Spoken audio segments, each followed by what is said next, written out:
एक दो दिन से जिस प्रकार का राजनीतिक माहौल बनाने का प्रयास विपक्ष के नेताओं द्वारा, विशेष तौर पर भाजपा के लीडर्स द्वारा लगातार प्रेस में 3-3, 4-4 लोगों की जिस प्रकार से ब्रीफिंग सुनी, मैं समझता हूं कि भाजपा की वो अपनी एक मजबूरी हो सकती है।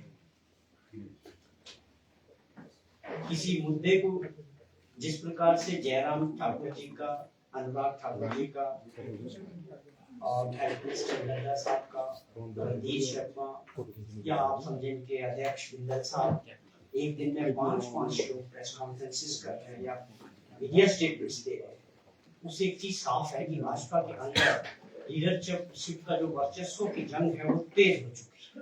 कह सकते हैं कि काफी तेजी से उसमें मुझे लगता है कि प्रतिस्पर्धा हो गई है।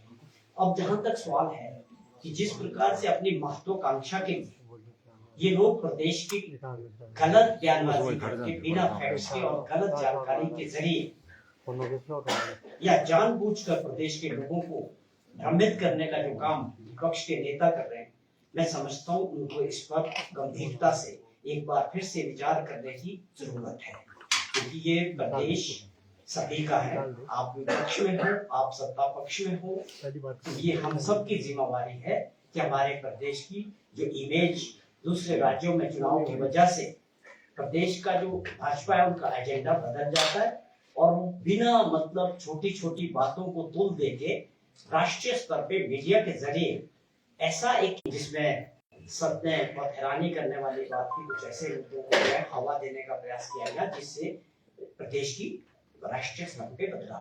अब इसके लिए हिमाचल भवन की जो प्रॉपर्टी है दिल्ली में, उसको अटैच करने के आदेश माननीय हाईकोर्ट के पास हुए थे। अब ये कोई ऐसा मामला नहीं है, ये पहले भी होते रहे और दूसरे राज्यों में भी होते रहे।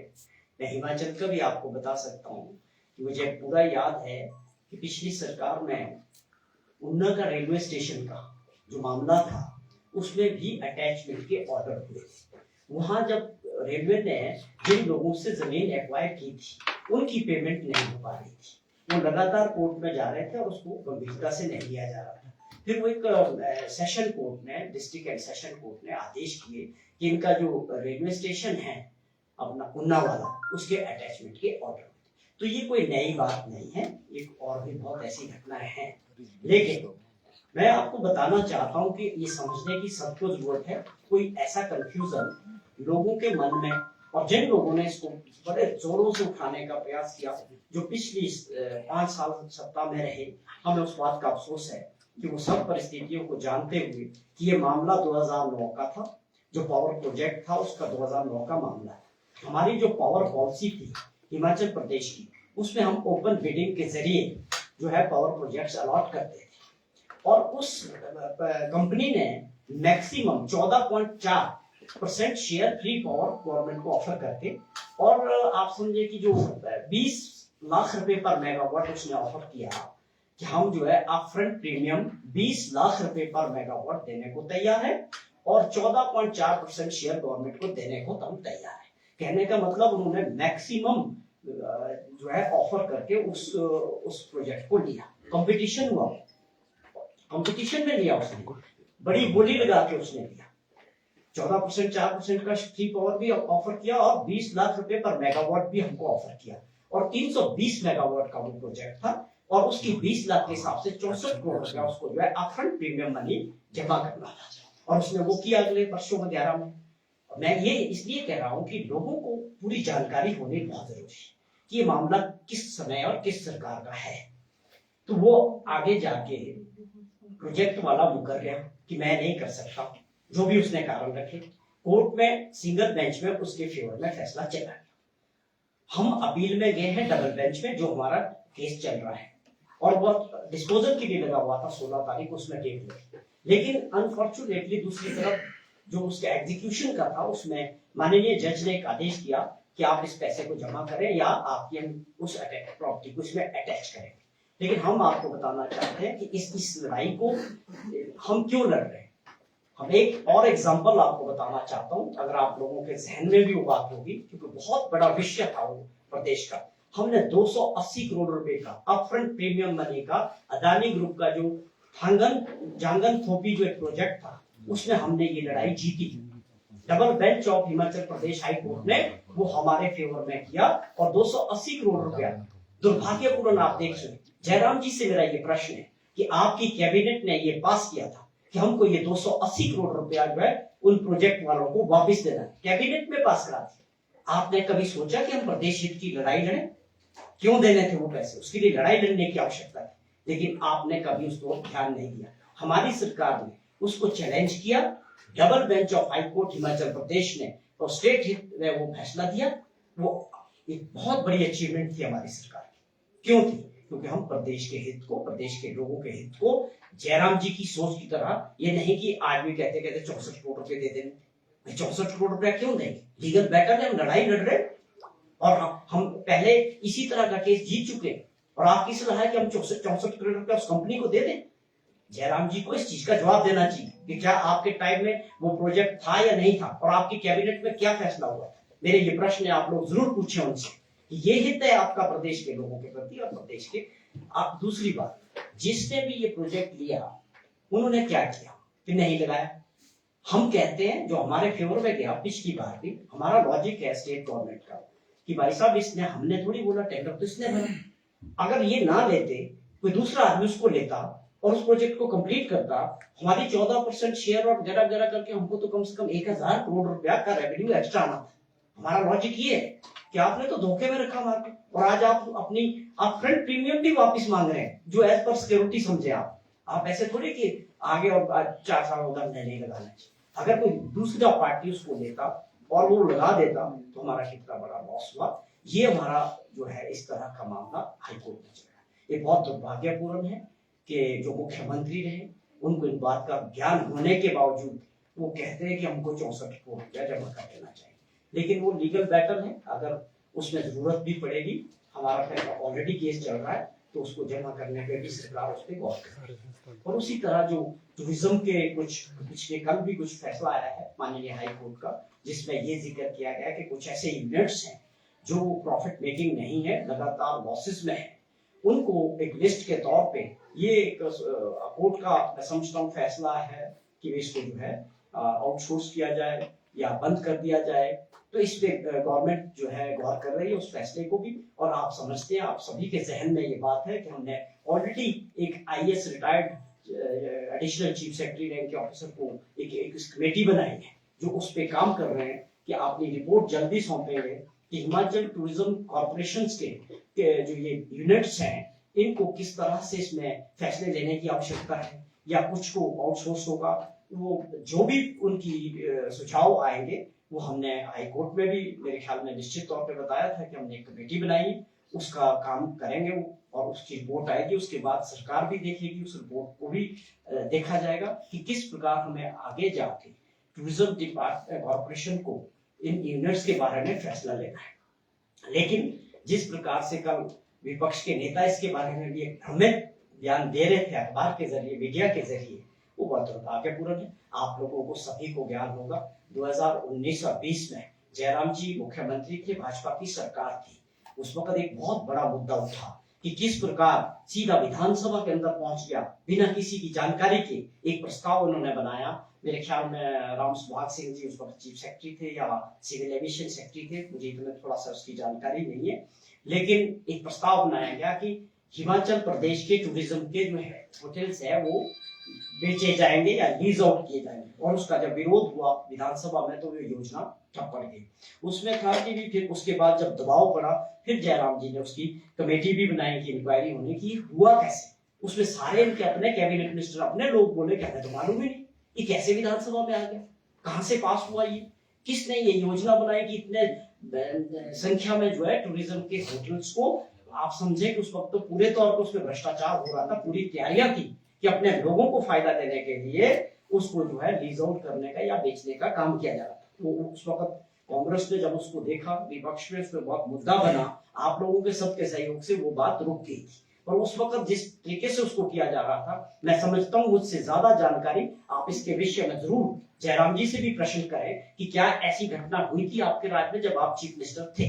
और भी बहुत बड़ी बातें, कोई व्यक्ति मेरे पास भी आया था जब वो हमारी सरकार बनी, वो मुझसे भी मिला उसने बहुत बड़ी बातें कही कि मेरे साथ कमिटमेंट थी जयराम सरकार की कि मैं आपको जो है उसी में कमिटमेंट थी, जो ये जिक्र चल रहा था कि आपको उसके साथ डील चल रही थी कि कितने प्रोजेक्ट्स इसमें से टूरिज्म के कौन से होटल्स आपको हम देंगे, आप इसके बदले हमको जो है कुछ मदद करने की, पार्टी फंड की जो भी बात चल रही थी, हमने उसको गंभीरता से नहीं लिया क्योंकि वो ऑलरेडी रुक चुकी थी, डील हो रही थी, इसमें कोई शक नहीं था। और उस व्यक्ति ने कहा कि मैंने बहुत बड़ा लोन लिया है किसी बैंक से और वो लोन आज भी खड़ा है और मैंने जो है उस पैसे को कहाँ लगाया, तो वो क्यों लगाया।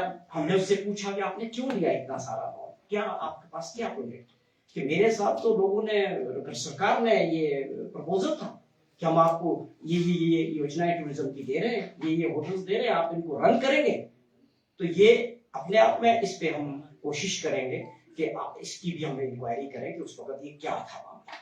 तो आपको ये समझना पड़ेगा, केवल आप गुमराह करके प्रदेश के लोगों को भ्रमित करके जो है बयानबाजी नहीं करनी चाहिए।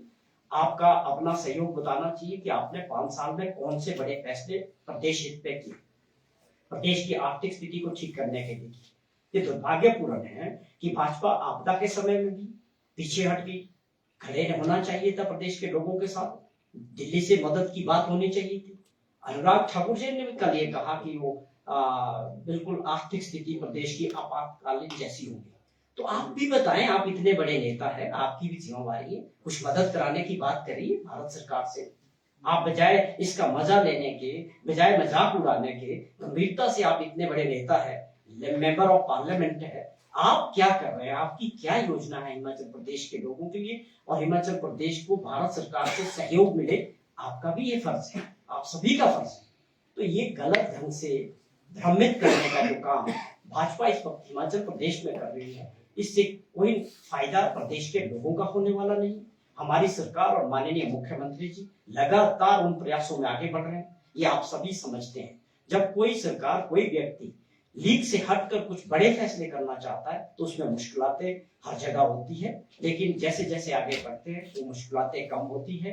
ये व्यवस्था बदलने का काम है, अर्थव्यवस्था को मजबूत करने का काम है, बड़े फैसले लेने का काम है। जो मुख्यमंत्री जी ने ठान दिया है उसमें सफलता भी मिल रही है। आज हमारी आर्थिक स्थिति जो 1 वर्ष पहले थी उसमें बहुत सुधार भी हुआ है और हम विकास की दृष्टि से भी आगे बढ़ेंगे जैसे जैसे हमारा ये प्रोग्राम आगे बढ़ रहा है। बहुत सारे ऐसे क्षेत्र हैं जिसमें हमारी सरकार ने और काम किया है, चाहे वो गारंटियों की बात करें, चाहे कुछ ऐसे फैसले हैं जो हमने जो आप समझे कि उन बच्चों के लिए किए हैं जो देश के अंदर कहीं नहीं ऐसे काम हो कि आज वो बच्चे चिल्ड्रन ऑफ द स्टेट, आप समझे कि वो बच्चे राज्य के बच्चे हैं, उनका रहना खाना पीना, उनका एजुकेशन हमारी सरकार उठाएगी। अब उसके बाद जिस प्रकार जो विडोज के बच्चे हैं उनको पढ़ाने का सारा खर्चा हमारी सरकार उठाएगी। या दूध में MSP देने वाली पहली ऐसी सरकार है देश के अंदर जिसने दूध को मिनिमम सपोर्ट प्राइस में लाया। और ये बड़े फैसले में इसलिए गिन रहा हूँ, और बहुत सारे फैसले हुए 2 सालों में कि भाई ये ऐसे फैसले हैं जो कहीं भी आपको देश के अंदर नहीं है। तो ये हमारा एक से भी सवाल है कि क्या जो मैंने बातें कही, क्या ये विपक्ष के नेताओं को गलत लगते हैं कि हम उन बच्चों के लिए काम कर रहे हैं? क्या इसको वो डिनाई कर सकते हैं कि हम काम नहीं कर रहे हैं? क्या ये डिनाई कर सकते हैं कि हमने कानून नहीं बनाया उनके लिए? तो आप कुछ तो बात करें विपक्ष के नेता, किस बात के लिए जाके हरियाणा में, महाराष्ट्र में जाके अपने प्रदेश की बदनामी करते हैं? चुनाव दूसरे राज्यों का होता है और बदनामी हिमाचल प्रदेश की करते हैं। तो मेरी इनसे यही दरखास्त है कि जहाँ प्रदेश हित में विपक्ष का होने का मतलब है कि आपको भी अच्छे सुझाव देने चाहिए, सरकार के अच्छे कामों को आगे बढ़ाने में मदद करनी चाहिए। ये ठीक है कि प्रदेश की आर्थिक स्थिति में सुधार हो रहा है, आप इतने वेलविशर हैं तो मिलके जो है हमारी सरकार भी चलने को साथ है, भारत सरकार से स्पेशल पैकेज दिलाने की बात करें। जयराम जी के साथ चलना है, अनुराग जी के साथ चलना है, जिसके साथ चलना हम तैयार, स्पेशल पैकेज दिला दें। अगर आप इतने बड़े हमदर्द हैं, आप प्रदेश का हित चाहते हैं तो आप बात करिए इस विषय पे। आप मेंबर ऑफ पार्लियामेंट चारों जो है हिमाचल प्रदेश से भाजपा के हैं, आपकी क्या जिम्मेवारी? केवल सरकार को क्रिटिसिज्म करना? आप अपनी योजनाएं बताओ, जहां आप पॉजिटिव होंगे, प्रदेश हित में होंगे, हमारी सरकार आपके हर सुझाव को मानने के लिए तैयार है।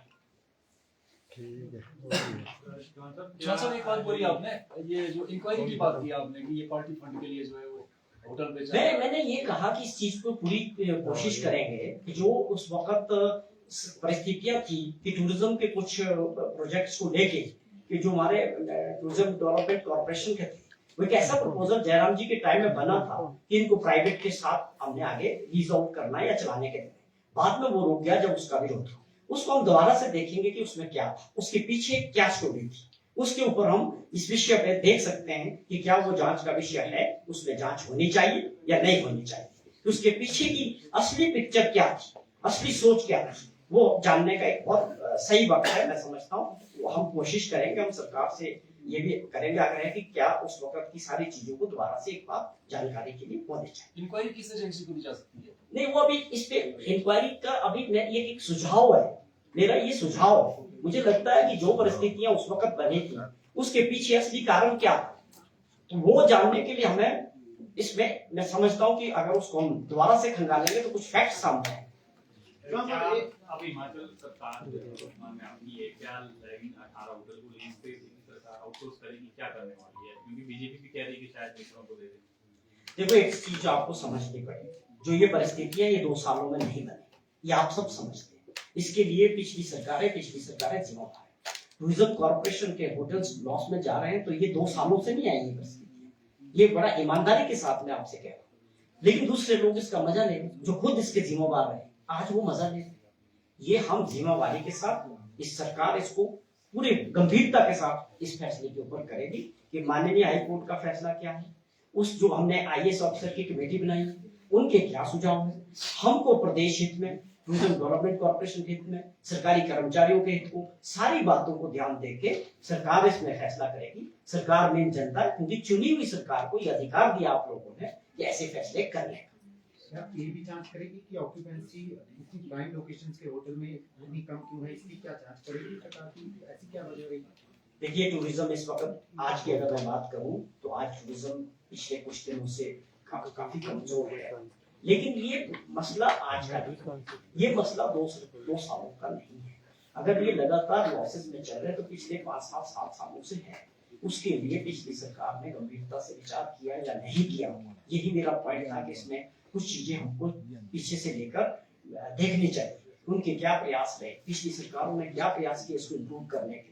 हमने फिर कमेटी बनाई, कमेटी का सुझाव आने दो, सरकार गंभीरता से करेगी इसमें से कौन से हमको चलाने हैं या किसको लीज आउट करके हैं, या लगातार ये लॉसेस में जा रहे हैं। तो ऐसा भी नहीं होना चाहिए कि हम टूरिज्म के होटल चलाने के लिए लोगों पे बोझ बन जाए, आखिरकार तो जनता का पैसा है, तो वो भी एक विषय है। अब इसमें बहुत सारी चीजें हैं, मैं समझता हूँ थोड़ा समय लगेगा, पर एक अच्छे से इसका फैसला होगा कि क्या फैसला होना चाहिए, और जो भी कमेटी की होगी या सरकार के और भी एक्सपर्ट्स की बात करेंगे, उसको लेके आगे जाके फैसला होगा। जानकारी ये निकल कर आई है कि इन होटलों को लेकर जो रिपोर्ट निगम के अधिकारियों ने दी है उसमें बड़ा झोल है और गड़बड़ झाला है, हकीकत कुछ और है और जानबूझकर उन्हें घाटे में दर्शाया गया है। और इसके पीछे की मंशा ये है कि कॉर्पोरेट्स इस तरह की चीजों को अंजाम दे रहे हैं। क्या उन अधिकारियों पर कार्रवाई करेगी सरकार?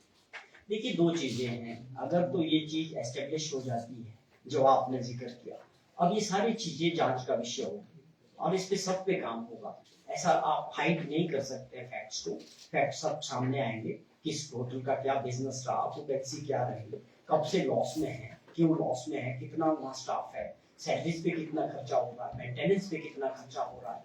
ये सारी चीजें जब विषय इस लेवल पे आ गया है, आपकी बात मैंने ये समझी कि जब हमने कोई कमेटी बना दी उसमें ये सारी चीजें वो अध्ययन करेंगे, उसके बाद हर यूनिट्स के लिए अपनी प्रपोजल को आगे भेजेंगे कि ये क्यों है, ये कितने लॉस में है। तो ये जो मसले हैं जो आपने जिक्र किया, वो ये भी उसका जांच का पूरा जो कमेटी बनी है, मुझे लगता है सारे मामले उस कमेटी के सामने उठे। भाजपा के राष्ट्रीय अध्यक्ष ने भी सरकार को लेकर कल बयान दिया है।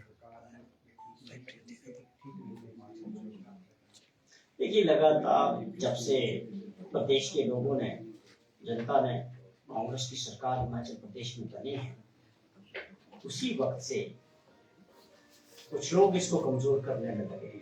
वो आप लोग भी देख रहे हैं और परिणाम स्वरूप हिमाचल प्रदेश में पहली बार ऐसा हुआ कि बाई इलेक्शन करने पड़े, एक पार्टी से लोगों को उठा के दूसरी पार्टी में चले गए और डिस्क्वालिफिकेशन हुई विधायकों की और उनके द्वारा चुनाव हुए। उसके बाद भी लोगों ने जो आशीर्वाद दिया कांग्रेस सरकार को कि आप 5 साल के लिए काम करें, तो ये जो मॉडल है इस वक्त देश के अंदर, जो भाजपा की सरकारें नहीं हैं उनको अस्थिर करने का लगातार प्रयास हिमाचल प्रदेश में भी हो रहा है। वो किसी से छुपा नहीं है, तो बार बार हो रहा है।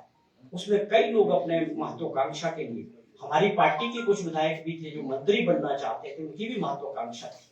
आज आप देखिए उनमें से तकरीबन 6 लोग घर बैठ के जो विधायक थे, 5 साल का उनका कार्यकाल था, लेकिन महत्वाकांक्षा की वजह से और जो विपक्ष के लोग कांग्रेस सरकार को अस्थिर करना चाहते थे, और उनकी वजह जनता ने क्या फैसला लिया, पूरे देश को आईना दिखाया कि हमने जिसको चुना है 5 साल के लिए चुना है। और दोबारा आज उनमें से 6 लोग अब तड़पा रहे हैं, अब बयानबाजी कर रहे हैं कि किस प्रकार से आपको और हमको समझना पड़ेगा कि उनके दुख कितना होगा जिनकी विधायकी चली गई अपने इस माहौल की वजह से। तो ये चीजें हैं।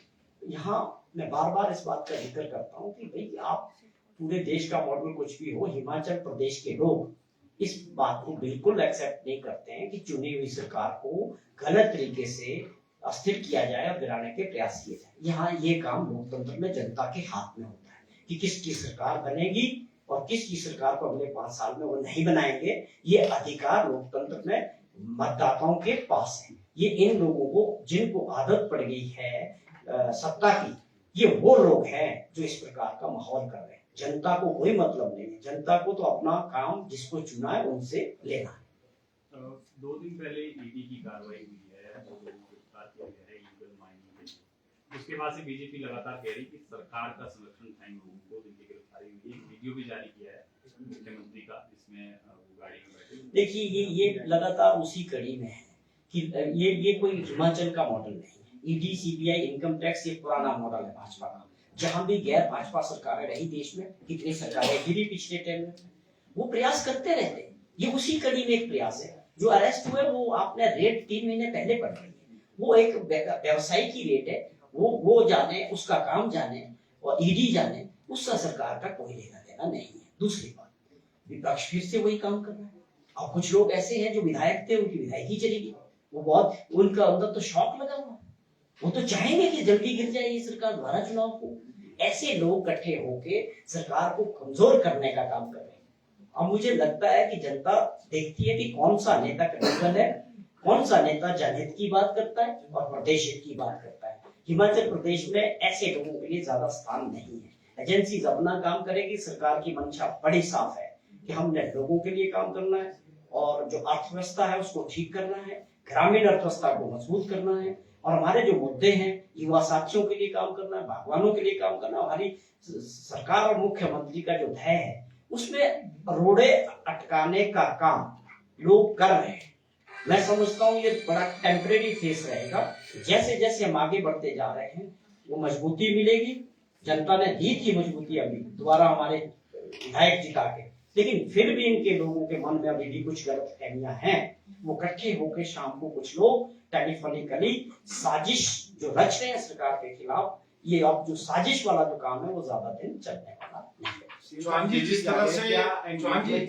तरह से अभी होटल्स को लेकर हाई कोर्ट ने जो डिसीजन दिया है 18 इस पे मैंने पूरे विस्तृत अपनी जानकारी पूरी विस्तृत, आप शायद थोड़े मैंने पता कर लिया। वो आपको मैं ये चाह रहा हूँ आपसे जानना कि कई बोर्ड्स कॉर्पोरेशन भी घाटे में चल रहे हैं। तो अगर कल को हाई कोर्ट बोलेगा इनको भी बंद कर दो, तो क्या सरकार उनको भी बंद करने की मंशा रखती है या उनके लिए भी कोई ऐसा नहीं होना चाहिए। हमको चाहे चुने हुए लोग हैं, चाहे जुडिशरी है, सबको प्रदेश में ही काम करना है। अब वेलफेयर स्टेट है, वो तो फिर आपका प्रश्न है कि एचआरटीसी घाटे में है, फिर उसको ऐसा नहीं हो सकता। ये ठीक है कि माननीय हाई कोर्ट ने ये किस विधान में ये बात कही है, हमारा फर्ज है कि उसमें हम काम करेंगे, उसको देखेंगे क्या इसमें हो सकता है, बेटर क्या होगा। हमारा प्रयास है उसको चीजों को और ठीक करना।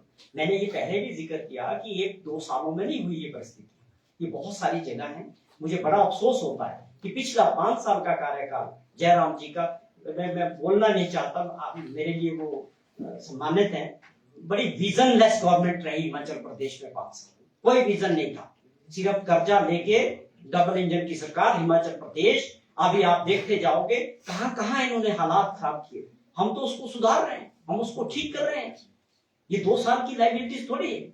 आपने कभी भी देखना, चाहे आपका अपना घर होगा, एक बार गलत फैसला हो जाए उसके परिणाम बहुत गलत होते हैं। ये पिछले 5 वर्ष जो सरकार रही, कुछ भी इस सरकार ने कोई भी फैसला ना प्रदेश हित में, सिर्फ वो कोरोना लेके वो मिल रहा है स्पेशल